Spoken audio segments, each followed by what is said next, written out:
Expeditions podcast.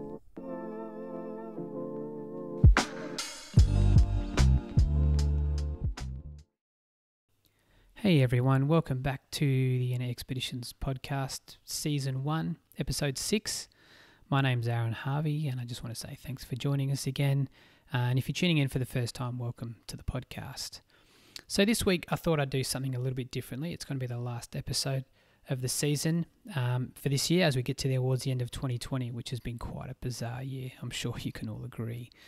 I've got a good friend coming from up the road, Craig Kitson, who you remember from, I think, episode 4 where he interviewed me. He's just going to come in for a bit of a general chat and to see what we have learnt and maybe got out of the year amongst all of the pandemic and all of everything that's gone on. So I hope you guys enjoy the episode, get something out of it, and have a bit of a recap and a think on what you might have got out of this time in isolation amongst the madness that has been 2020. So thanks very much again for tuning in. Let's have a listen to the episode and see how it went. Thank you.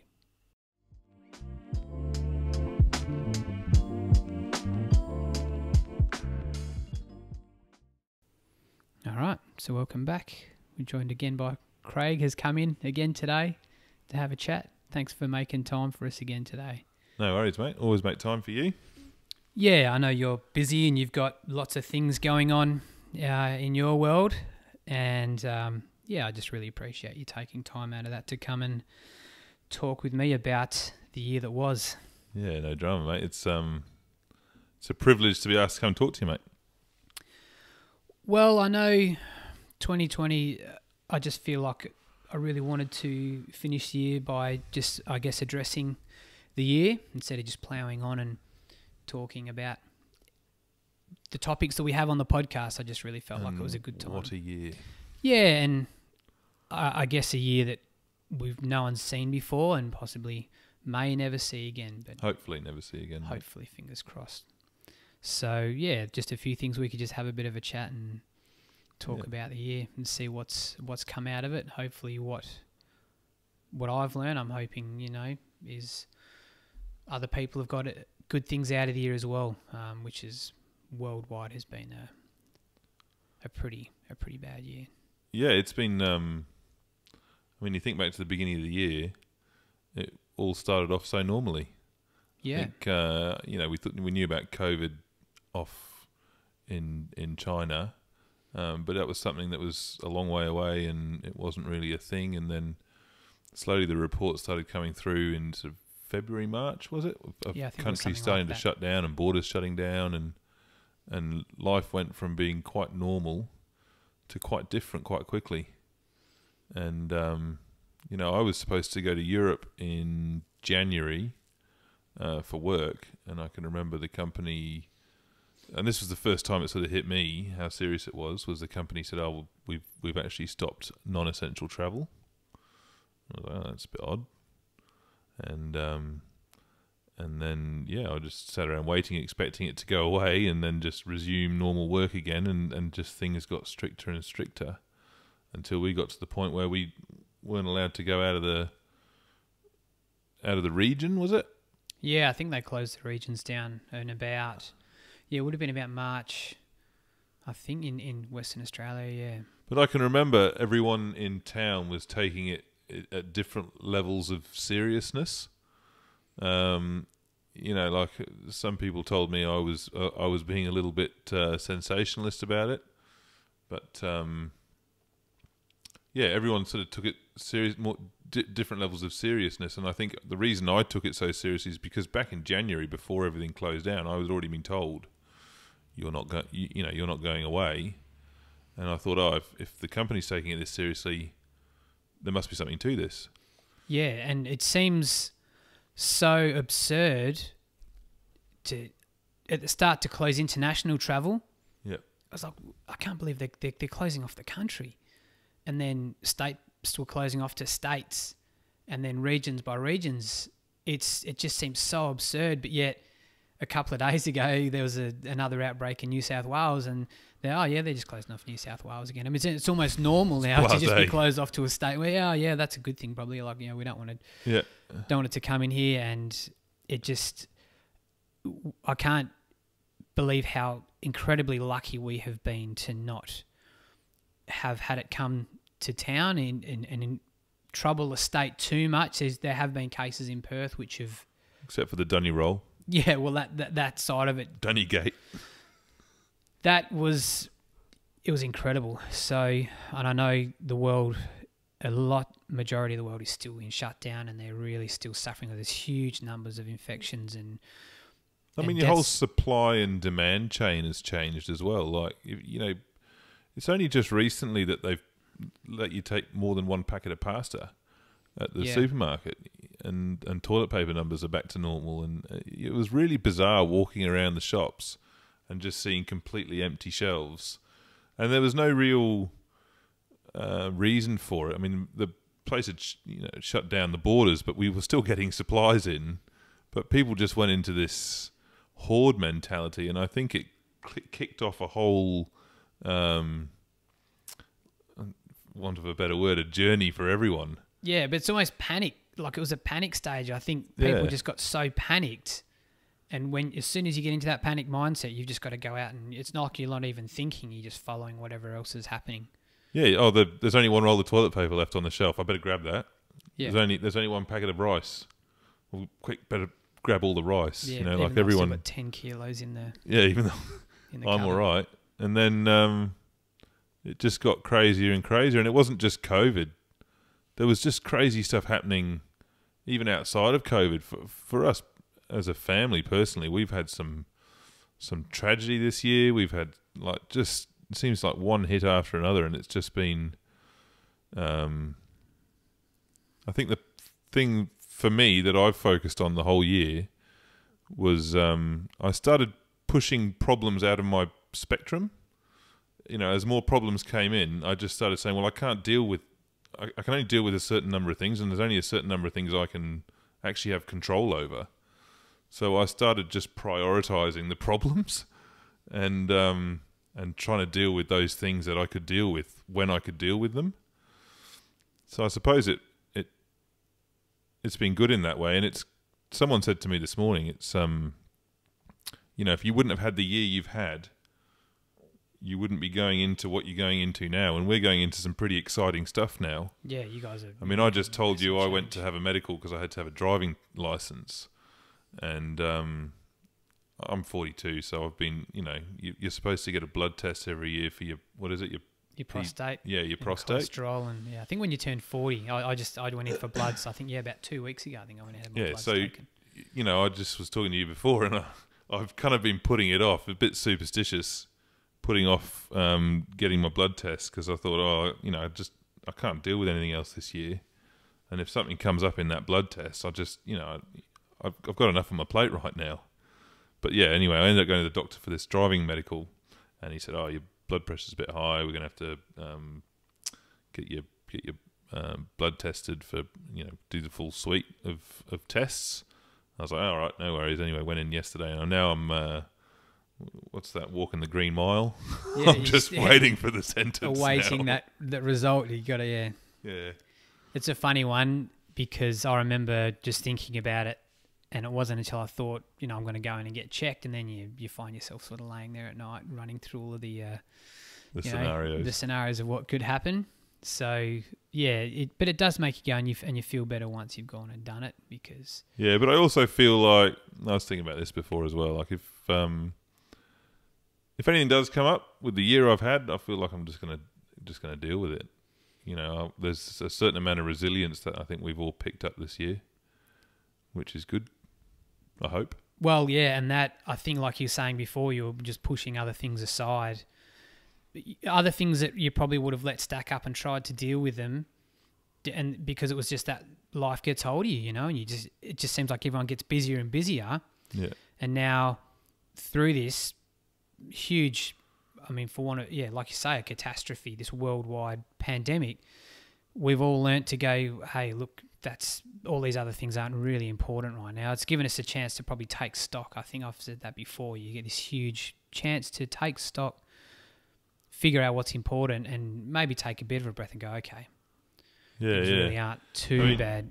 So definitely during COVID, there was a time there where you just didn't want to leave the house, even if, in a lot of places they weren't allowed to leave the house. I think we never got to that stage, did we? I can't remember now. It's no, amazing. I don't think we did. I think a lot of people just started doing it when it was like it had got to Perth.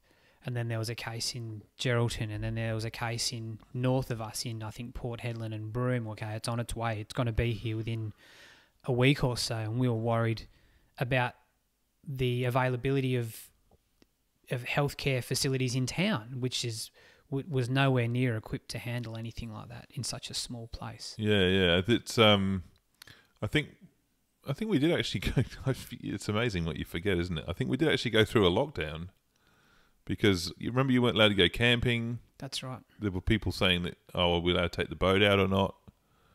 And then it was limits to number of people on the boat. Yeah, there was still all that going on. That's right. Yeah. You kind of lose touch, though.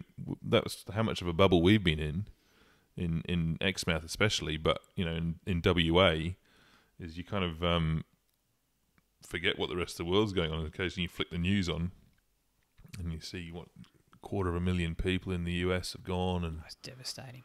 It's just, it's hard for me to fathom how bad it is in the rest of the world. When I wouldn't say things are back to normal here, but we've definitely there's not those really strict, I guess, restrictions that other people are still going through. I just can't imagine what people's lives are like on the other side of the world right now, where they're still right in the thick of it. It just must be. No, I mean, I've got a brother that lives in London, and when you talk to him, he's like, oh, it doesn't run your life, and my brother in Perth is like, the economy will collapse if we keep going like this, and there's so many different facets to this issue that there's no right or wrong, but human life, mate, is.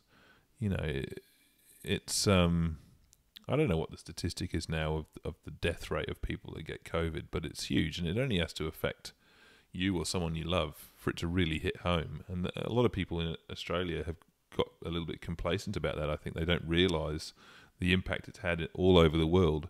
I mean, I've got mates that have said to me, sitting around a fire in the evening, "I'll just let it run through," and you're just like, "What?" Yeah, you can't have that. Because we haven't seen the impacts, everyone's obviously been at home. No one's gone overseas to see where it's happening and how bad it is. I mean, it's really hard to fathom. But even then, you're detached from it. It's on TV. It's happening over there. It's not. How many deaths from COVID has Western Australia got? 8, maybe very little, 6. Yeah, it's not much. It's almost like you're desensitized to it. Yeah.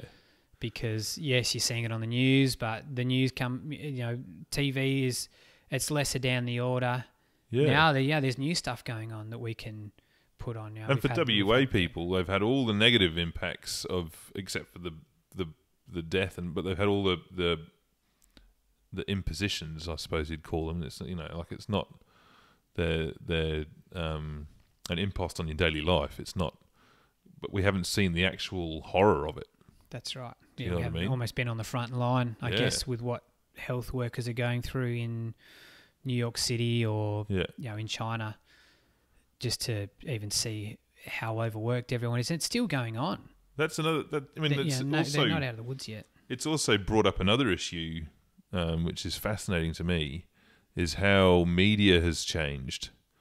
In what I mean by that is, anyone can put anything out on the internet now in a public forum, and it doesn't have to be based in fact. Do you know what I'm saying? Yeah, it's just someone else's version of a reality. Yeah. So almost. And if you believe someone or you rate them as a person and you don't really know them because you know them through social media, or you just follow them because they do something that you enjoy, they can put any information out there that's not based in fact at all, and you'll believe it.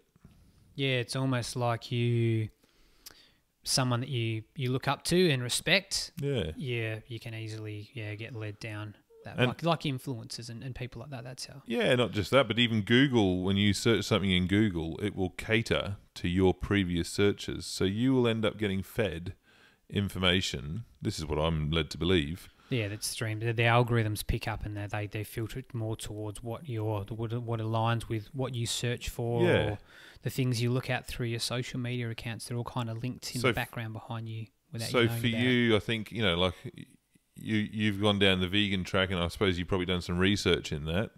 If you search veganism, and I search veganism, we'll get different search results. That's right. You know what I mean?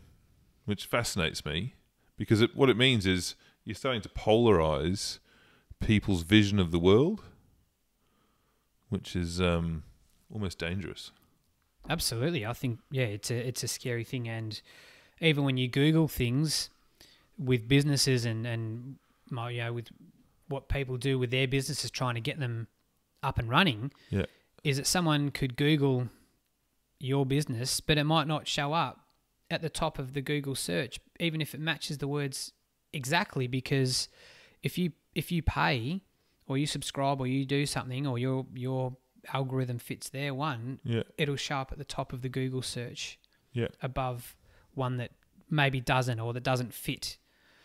Their account might not get as many hits, or people might not spend as many hours on their sites looking at their things. It's crazy, because what it means is for your average Joe Blow like yourself and me to get the actual factual information about a topic that you're interested in, you've actually got to do some work. You can't just go to Google and go, I want that, or see what old mate's done. Even your influencers, some of them are sponsored. That's you right. don't know when they're sponsored unless they tell you. Yeah, and they don't have to tell you. Well, some people also don't. They don't necessarily talk about it. They don't market it directly and say, "Oh, yeah, I'm wearing this and I'm wearing that." You might see them in their accounts wearing these things. Yeah. And they know how to create interest to get people asking the questions without having it right there. It's a fascinating problem to me, that is how the world is going to get factual information out when anyone can put anything. And it's a basic freedom, isn't it? Yeah, well, I actually had it written down to maybe discuss. It was something this year that I came across, and it really blew me away. Was a show on Netflix. Well, watching TV and stuff, but there's a TV show on Netflix I was watching. It's called Connected. Really interesting show. Yeah, I've seen it. Yeah, and there's a guy on there. He's a scientific researcher or journalist named Latif Nasser. Yeah.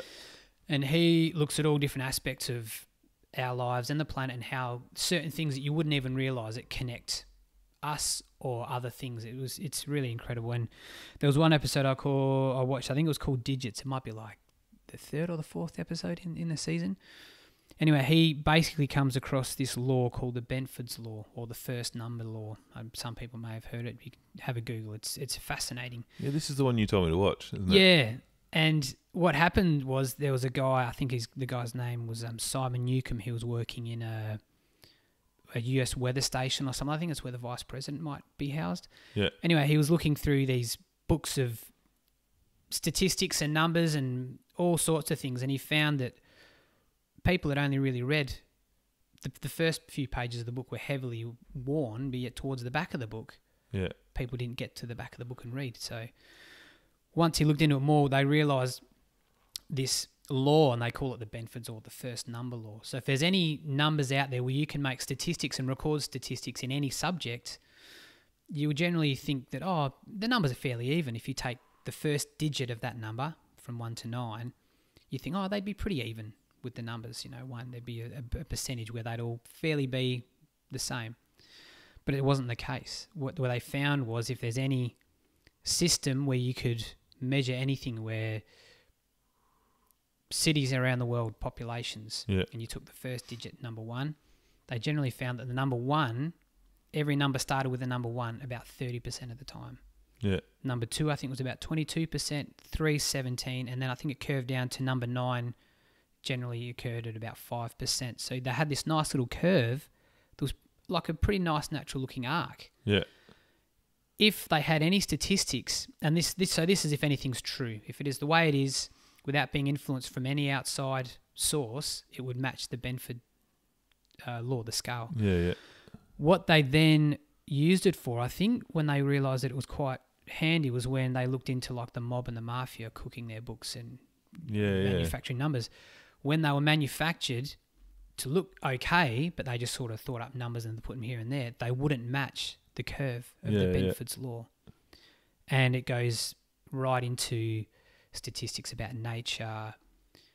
You name it. You'd have to Google it more. I'm not the person to explain it properly, but it just... Yeah, watch the show, because I remember being fascinated by it, but it's amazing how much I can't remember of it now. But it shows that if something is true and it is what it's supposed to be, when you take the numbers down and record them and match them, they will almost 99% of the time match this curve. As soon as you have... I think they even looked at like election votes and stuff like that, where if someone has said to you, no, don't vote your way, we want you to vote for this person, and your natural mindset had been altered to vote for someone else, they could get it within about 1% of differentiation, and it would show up. Yeah, right. So it's incredible how it seemed to work. And when you talk about knowing what's real and what isn't with an image, like a photo, people can Photoshop, and it's hard to differentiate.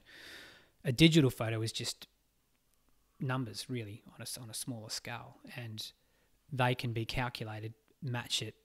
And I think the simplest way they described that was, the more a photo has been saved, the more it's been edited. So the more it's been edited, the more it's been saved, the less of the real photo it actually is. So I know some files you can look at to see how many times they've been saved. I don't know if you can do that on social accounts or anything like that, but obviously the opportunity is there. So it was really interesting. You have to Google it more and look into it more, because I'm pretty much at the extent that I can at explaining it. But that was one thing I remember this year that really kind of blew my mind. That I just thought nature was random and it just had this, this way of being and whatever it is. But this benefits really open up. I suppose that leads into another thing, is there's a lot of conspiracy theories out there, and you never sort of know what to believe and what not to believe, and it all ties back into this. I'm not really a conspiracy theorist person, like I don't really get into it, but I've got friends who are, and you're sitting around having a yarn with people, and sometimes you just can't believe the stuff that's coming out of their mouths. But then there's a little bit of you in the back of your mind that goes, maybe it could be, maybe it could be, maybe a little something there. I don't know. Well, I think it's good to be open to. I wouldn't say open to anything, but things can't come in, like the flow can't come into your mind unless you're open to that. And that could be good or bad. Yeah. I think what they discussed just on the Benford's law is they were saying the problem they were having, and the companies that are investigating these fraudulent happenings, they're saying it's scary if it ever gets to the stage where people, whatever they see, they don't know if it's real or it's not real. So you just don't believe anything. They said it's a terrifying thought to think that you just refuse to believe anything because you can't tell the difference if something's real or not, which is, they said that's what they're really hoping to avoid, but they're cracking on fixing these. Yeah, I mean, I don't know how... I mean, you addressed the elephant in the room. There's a President Trump in America. He... some news reports will say that he's just not factual with his information, and some news reports say, well, he's completely factual with his information. So who do you believe? It's a hard one, and it almost like it sort of doesn't matter, because whether it's factual or not, his followers are going to be behind him 100%. I think that could be what he's relying on, is just knowing that whatever he says, they're going to follow him blindly without really caring too much. I guess almost like he's won the people over that he wants, and it's almost enough. Like it almost was enough this time. I mean, the record numbers had to come out. But how do you reconcile that when you've got a friend, when you believe something that someone says is so factually incorrect, and you've got a close friend who you value as a friend, and you think they're a good bloke or a good person, whatever, and they believe this thing that to you is so outlandish that you can't possibly imagine how anyone can think that's true. Do you know what I'm saying? Like, it's an interesting, because this has confronted me, because I've got a friend who I rate and I've known for a long time, who came up with this, which to me was this completely bonkers line of conversation that we had around the fire one night. And he'd had a few beers, but To me, it was just like off the wall. But to him, he was, no, this is... And it was to do with COVID. It was to do with the fact that he thought this COVID was a hoax and that the government's just trying to lock us down and get control of us. And I was like, what? I mean, you know, look at the news, mate. There's people... But there's a little bit at the back of your mind going, what if I'm missing something here? Yeah, like almost like the Matrix. Yeah, what if I'm the idiot? Yeah. I could well be. Well, yeah. But I think the acceptance, you know, there's things that you can and you can't control. Yeah. And it's learning to not worry about those things that you can't control. Like you said earlier, it's prioritizing what matters and what doesn't. And you can push aside those things. At the end of the day, we've still got friends. We're still going to get along. And I think acceptance plays a huge part in people's lives, because if you can accept your differences and still get along, people have got to be able to think and feel whatever they want to. Yeah. But these things can take you down a complete rabbit hole. I mean, that's why the flat Earth movement is where it is today. Maybe that's people have had too much time to think through this whole period, because I think I've mentioned it before. There was a documentary I watched on YouTube. As a guy named Ricky Gates. He ran across America, and it's called Transamericana. I mentioned it in a few other episodes ago. But he felt like he didn't know his country because Trump had been elected, and he was so popular, and this guy had no idea that he was so popular. So that he'd run across these states, these red states, and see what's going on. And what he found along the way was that the way the media portrays things, there's very little difference between everyone. Generally people are the same. There might be that 5, 10, 15, 20% difference, which is maybe their political views or whatever you want to look at. But the media tends to focus on that tiny difference and exploit that. And they blow it out of proportion. Yeah. When you look at how small it is and how much it actually matters, it's nothing at all. He said what he realises is that people are actually really, really similar. Yeah. And they've got so much to offer. We're 90% to 95% the same. But then the media, I mean, that becomes a snowballing reaction, doesn't it? And they can almost pry that open and exploit it and make it worse. Yeah. But when you boil things down, hey, look, you know, no matter how you feel about this or that, at the end of the day, we're all still the same. We still want to grow up and... Well, that's Kennedy, mate. Kennedy said that. Yeah. We all inhabit this planet. We all breathe the same air. It's one of my favourite quotes, you know. Yeah, and however you live, at the end of the day, you want to raise responsible, loving people with your children. What America needs, you know, everywhere, but America's going through a lot right now. They had, what's his name, George Floyd, yeah. The Black Lives Matter movement. There's a lot going on over there, and I think that's a lot to unpack. To try and delve into what's going on there, but it's a daunting time to be coming in as a new president, to be taking over at the moment. Totally. I mean, there's some work to do there. You need to, but I think that's the thing people need to come back to, is just realise that no matter what physical differences people have, or you know, you go to friends' houses here, they might not decorate the way you like. There are very small differences, but in essence, we all value the same things. We all want to live in a clean environment. We all want to have healthy family and friends, and you know, we just want to live good lives. Like what you know, have the minimal impact and if you stripped it back to the basics, the fundamentals are all pretty much the same. That's right. Yeah, definitely. It's a cool one. It's a good point. So we've pretty much worked across that one, I think. Yeah. Anything else that I would add is maybe on a lighter note is just what people have done while they've been in this isolation and they've had time to themselves.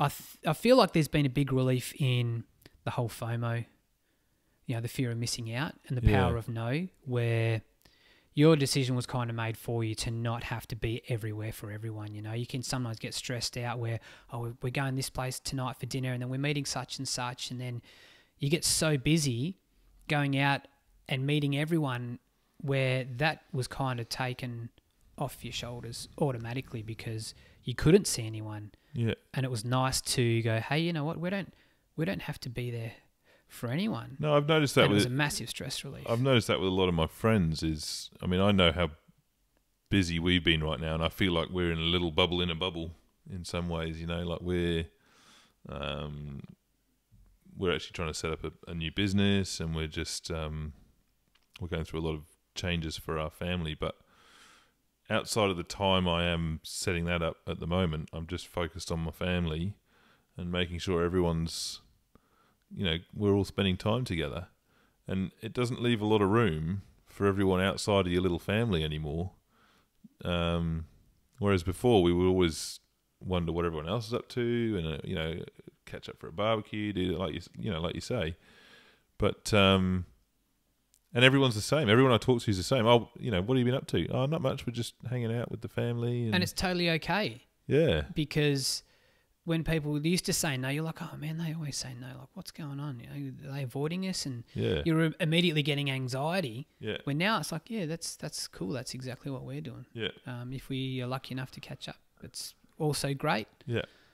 It's given us a really nice chance to take a bit of that pressure off. Yeah. The power of saying no to stuff. But that homeschooling can go. That's That's a whole nother thing. I have a whole new respect for teachers. Absolutely. I think we tried and failed badly. I think Renee tried more than I did. Thankfully, we didn't have to go through it for too long, and Charlotte was only in, I think, Is that an advent calendar you got there, mate? Yeah. That's a different way of doing it. You stick stuff on, do you? Yeah, we stick the Santa's beard on. So. That takes stuff away, you give. That's right. Well, I just didn't like the whole chocolate. I think Christmas they're going to get enough chocolate anyway. Yeah, for everyone that can't see, there's a green piece of paper with all the calendar with Santa's face drawn on it, and he's got no beard, just the numbers drawn in where the beard will go. And then the kids are coming along, obviously, every day, and they're sticking on a little bit of cotton and slowly building his beard. So by the time they get to Christmas Eve, Santa will have a beard. And then does he turn into the real Santa? Well, yeah, I think that's what we're running with at the moment. Oh, yeah? Because there's no chimney, he'll come out of the fridge. Yeah, that's right. Well, we've got to take him with us because we're going down. We're lucky enough to be able to go down south for Christmas this year and see some family. So Santa will be packed up in the camper trailer and going with us. But yeah, I'll make sure I post a picture of Santa on the Internet Expeditions Instagram account so everyone can see it. Sorry, I've got two faces looking at me from across the table here. Well, it kind of brings me on to the other side of having that time at home to do things. Whilst you're at home doing stuff, also being able to relax, probably de-stress a little bit and take your mind away from the whole COVID situation. Is it going to come here? Is it going to stay away? I really enjoyed, doing some art with the kids and craft. We don't have a printer, so the kids are always asking me to colour in stuff. So I've sort of taught myself how to draw and colour in a little bit, which has been a new skill for me. I've enjoyed it. Quit your job this year? Which one? Was that 2020 that you're working away? No. When was that? 2019? That was 2 years ago. 2 years ago? Yeah. So I've been home for 2 years now. Time flies when you're in a pandemic. Sure does. Well, not fast enough, I don't think, for the rest of the world, but it's been such a bizarre year.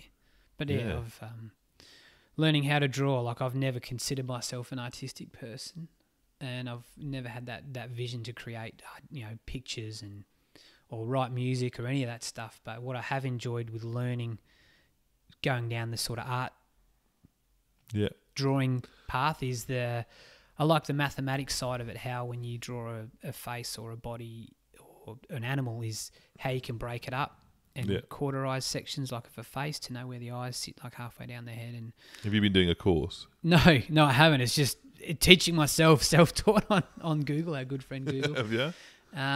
Just drawing stuff for the kids. I thought it was all about the negative space drawing. Hey, it could be. I don't know. I'm not that well informed. So if you've got your arm out, you draw the space in between your arm, not the arm itself. Maybe, yeah. Something like that. Watching how it all comes together. That's been enough to interest me and to keep doing more drawings for the kids, for them to colour in. Are they drawing with you?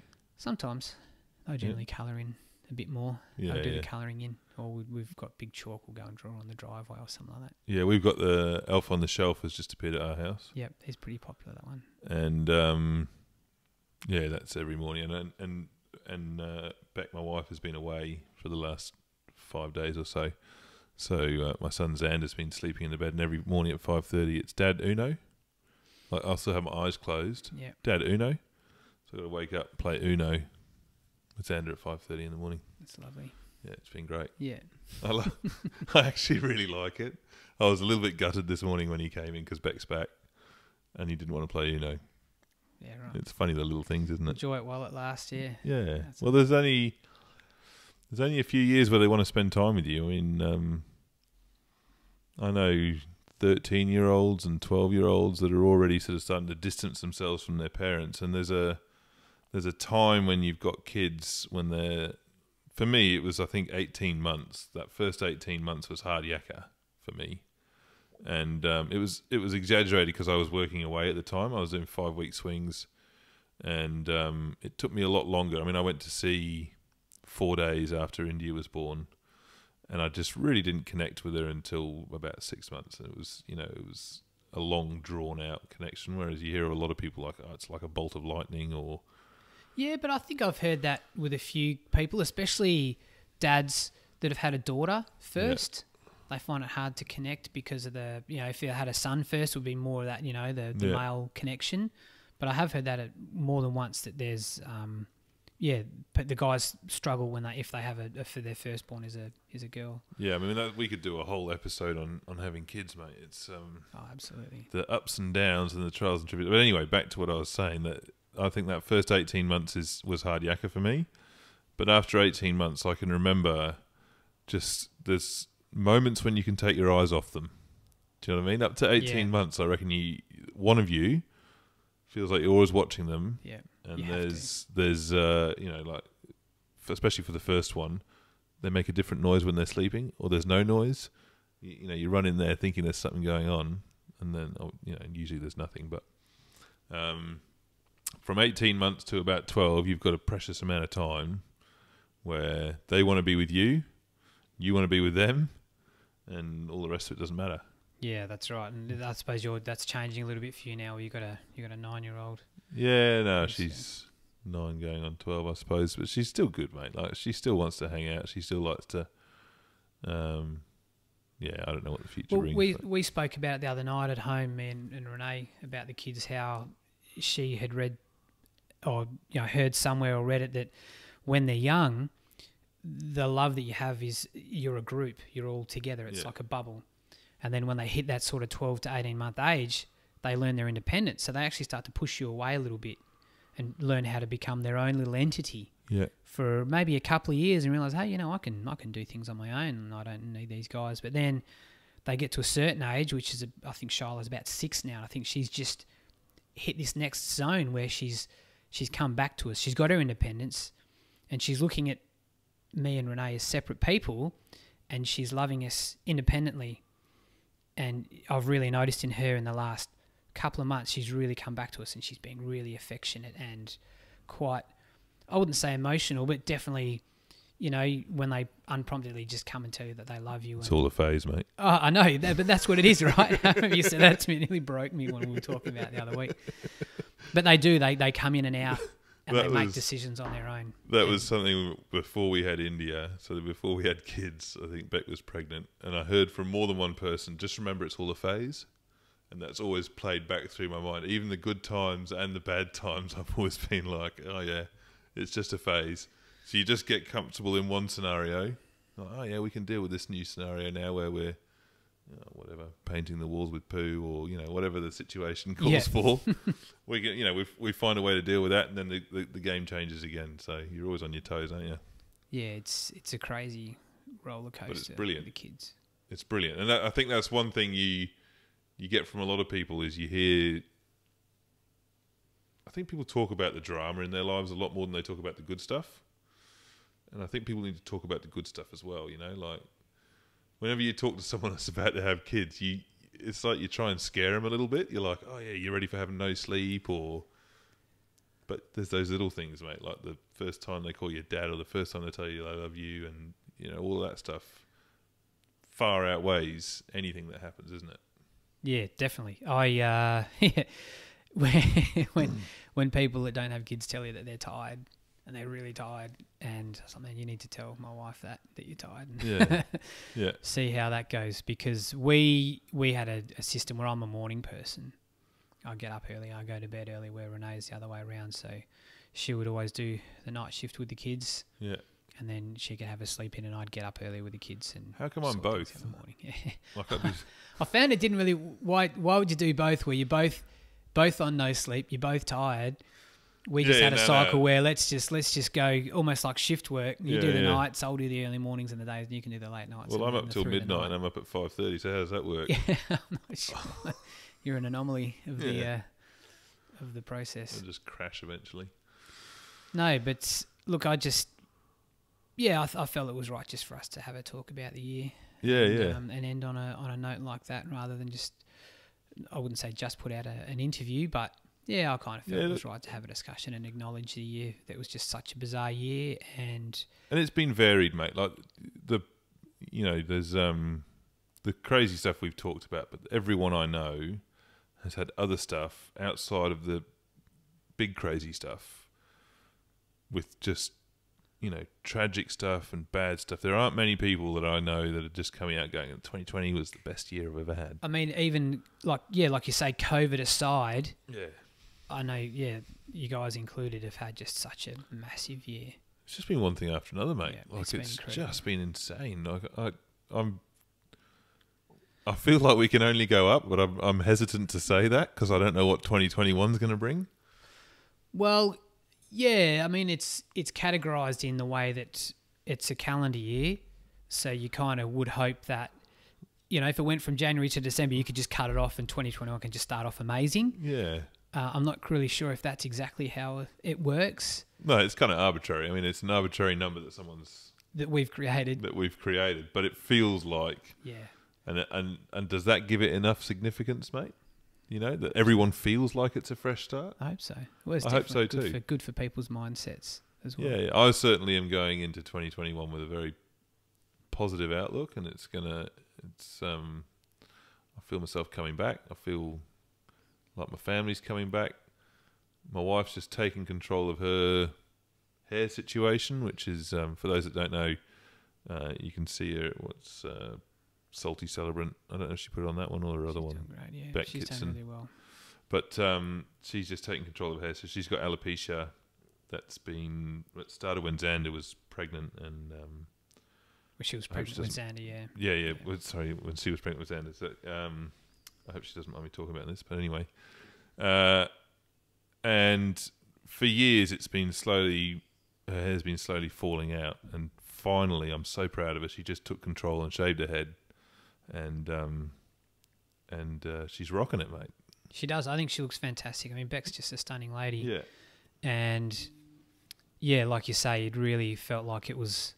She felt like it was controlling her, but now by taking the upper hand and not having to hide that anymore, and being out there about with what she's done, and by getting rid of shaving her head. I mean, it's full respect to her, and she just still looks amazing. Yeah, and she's just taking but she didn't just shave her head; she put it on social media, and the whole process. And I hope, and there are other people that we know that have come out of the woodwork since then that have said, "Oh, I've got alopecia," and it's, people should share this stuff, mate. A burden shared is a burden halved, isn't that the saying? Or something like that? Yeah, it's nice though, because I think what it does do is let people know, hey, that whatever you're going through, you're not alone. Yeah. No one's alone with anything, and so many people, no matter how brave a face they put on or whatever they might put out there, like everyone's going through something. Yeah. And I think there just needs to be that bit of consideration when you're talking about people, and people post stuff on media, just to say, hey, look, you never know what this person's going through. Yeah, that's right. So we just need to give everyone a little bit of a break. I think the biggest people we need to give ourselves a break to is ourselves, which I've mentioned before. So I think if you start there, it can all get a lot better. Absolutely. And let's bring on a fantastic 2021 together. I think if we all believe it strongly enough, that's right. It will be true. We can put it out there. Yeah, I've set a few goals for next year, which I'm not a big one for New Year's resolutions. I like to think you can change anything at any time, and put these things in place. So the goals that I've already set for next year I've actually started doing now. Yeah. It's been nice just to have that outlook and to hit 2021 with a bit of it achieved under my belt already. It's just going to give that momentum to fly into next year, getting back into my strength training. I've been a bit sore for the last couple of weeks, but I'm on the other side of it now. So January 1 isn't just going to be a massive shock to the system. I'm not going to be out playing up until January 1 starts. I'm starting to streamline next year now. So I'm feeling good about it for sure. And we're, I'm going into something I wanted to do since I can remember, mate. So 20-something years now. I've been thinking about this, and we're in the closing weeks of kicking it off, and I'm pumped, mate. Yeah, well, I'm really excited, and it's, it's something good when you're thinking about it all the time, and it's just, I like talking to people about it. It's been really hard not to talk to people about it because there's a lot of people involved and there's a lot of moving parts, but it's exciting. So. Well, yeah, I mean, it's on the top of the year that you guys have already had. What you've put and had the hurdles you've had to jump over to get to this situation has been huge as well. Yeah. We speak a lot. So. Yeah. But I've had so many people reaching out through the podcast which has been great. It's nice to know because I don't consider myself any authority on information or putting stuff out there. And you have your doubts. I have my doubts about doing this. Am I qualified to be talking about things and just sharing information with people? And people are reaching out. It's been really positive that things that we've shared in the episodes have resonated with people, and they've got them asking, are they happy with what they're doing? Can they change it? How can they turn it around? And you can always go back to following your passions. Maybe it's time if you've had enough with what you're doing and the way things are going. Can you turn around and put your energy into something that you love and get something out of it? Start it off as a side project, but just take that step towards doing something for yourself and creating a purpose. It's funny you say that because, to be honest, the only podcast I haven't listened to of yours is the one I was in because I can't listen to myself. And I feel like I was there anyway. So yeah, well, that's right. I've already heard it. It's been great having you last time. I feel like that was just the way that we can talk and the way you're going to be always good. And we always talk about good things, and I was comfortable to share with what I had with you. Yeah, I think that's important, mate. I mean, I'm not. I've always wears my heart on my sleeve. I'm very bad at keeping secrets, and so don't ever tell me a secret. Yeah, we'll turn the mics off. Yeah, I don't like it. I don't enjoy that aspect of life, this secretiveness. I think for me, I always like to talk about things and have them out there. And there's that classic one where you fall pregnant, and that's a weird saying, fall pregnant. But anyway, when you and your wife get pregnant, and then you're not supposed to tell anyone until you're 12 weeks. Yeah, which is I've really always hard. been like, well, if it happens, it happens. If it doesn't, it doesn't. And I'd rather our friends know what I'm going through than not. And that's always just been the way I've looked at things, like. There's the old saying that happiness is better when shared. Yeah. And either way, it's great to share it when it's fresh, and then if things don't go to plan, then it's always great to have people around you that know that's of right. what you're But each to going their through. own, mate. And I get that. Everyone's different, and some people don't like to have that stuff out in public, and that's fine. But for me, I like to people to know what's going on in my life. Yeah. I've never considered myself as a hugely open person. Yeah. But with where I've come from, I've found it easier for sure. And I still don't really post a lot on my media accounts, but I'm learning how to be more open because it's a massive thing. And then obviously talking on an episode about what you've been through and where the lows you've been and how you felt. But I'm definitely grateful that I'm more comfortable doing it because you're exposing yourself 100%. You're incredibly exposed. Yeah. And it's been great because I've seen some good friends recently posting just the most incredibly open stuff. I mean, you're just so open. Yeah. And it's a terrifying feeling. I've had posts before I've just been so close to hitting send or then I've deleted. But when you do, it's amazing the amount of people that reach out and get back to you with either love and support or to say that they're going through something similar and they got something positive out of what you've shared, which is just mate. really When special. Beck put up that video of her shaving her head, it brought me to tears how much people reached out to her. Yeah, and Do you know what I mean? Like that was it hit me how much that was an adjustment for Beck, but also for the kids, and as well for me. You know, like we're all adjusting to. It's just hair, and it's irrelevant. It's not a big thing, but it takes some adjustment. I went to pick up Beck from the airport yesterday, and I couldn't find my wife because she's wearing a wig now. Yeah. It was a red wig, and it's going to be even more confusing when she's got some different colours. I'm never going to know who's getting into bed with me at night. Just give you the heads up. Anyway, on that note, did you want to wrap it up there? Yeah, I reckon that's pretty good. I think we've covered it all, and I think if we go for too much longer, we'll start. I think there's a lot of stuff you can get into really deep, and but we're just airing opinions at the end of the day. We're not qualified in anything. We're not qualified in anything. But it's been nice to be able to do this, and it's been really great for the feedback that I've had from friends and family, and the support, which has been amazing, and that friends aren't afraid to say, oh, look, your levels have been a bit out the first couple episodes, and how I talk, and I'm more aware of that now. I'm making conscious efforts to broadcast better and all of those things. But it's been a really great year. I know a lot of people have started podcasting this year, but I'm really excited about next year. I've got plans for next year with getting some great guests on board and sharing some really great knowledge from more special guests. So, I just hope, mate, with the year everyone's had, or most people have had, and moving into 2021, I hope everyone has a good Christmas. Get together with those people you want to get together with, and let's make 2021 a cracker. Yeah, don't stress too much about going really out of your way if you don't have to, if you don't need to. I know there's travelling, and a lot of people travelling long distances within the country, a lot of driving, so wherever you go, just keep safe and be patient. Don't be in a hurry to get there. Thanks, Enjoy mate. it. Happy New Year's to you too. Likewise, thanks. You'll be away for New Year, eh? We will, but I'll be home shortly afterwards, getting some more guests down. I'll have a couple of weeks off now.